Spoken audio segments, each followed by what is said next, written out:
this type of building, when it burns, there's failure of floors.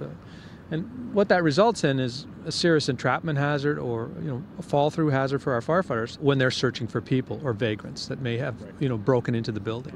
In the wake of highly publicized collapsed buildings in Toronto and earlier in Chicago when they claimed the lives of a number of firefighters, decided to take a look around Ottawa to find out if there are any similar so-called death traps in this city. It turns out the Ottawa Fire Service has identified about 35 properties here within the city that are, for the most part, unoccupied buildings that pose a pretty serious safety risk, at least to firefighters. Even though they're boarded up with goodwill by the owner,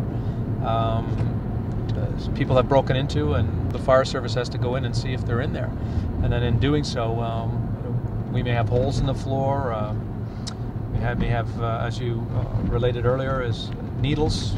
So it's a shoot-up den, a crack house. There may be any number of hazards within the building. Right now you're looking at me through one of Ottawa Fire's 10 thermal imaging units. So basically you're seeing me, but the heat of me. I'm wearing a toque, I take it off. You can see my hair is obviously warmer than the rest of me. Look under my armpits, you can see that it's warmer there as well. I'm gonna grab the unit now.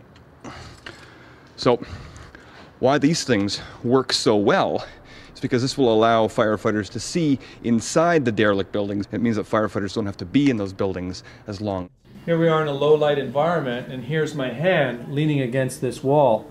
I'm going to remove my hand and you're seeing nothing, but if you go and look at the thermal imager, you can clearly see the heat signature left over from my hand.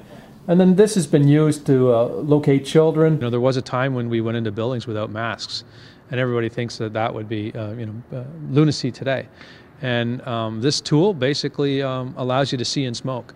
And we're going into buildings unable to see. In Ottawa, Doug Hempstead for the Ottawa Sun.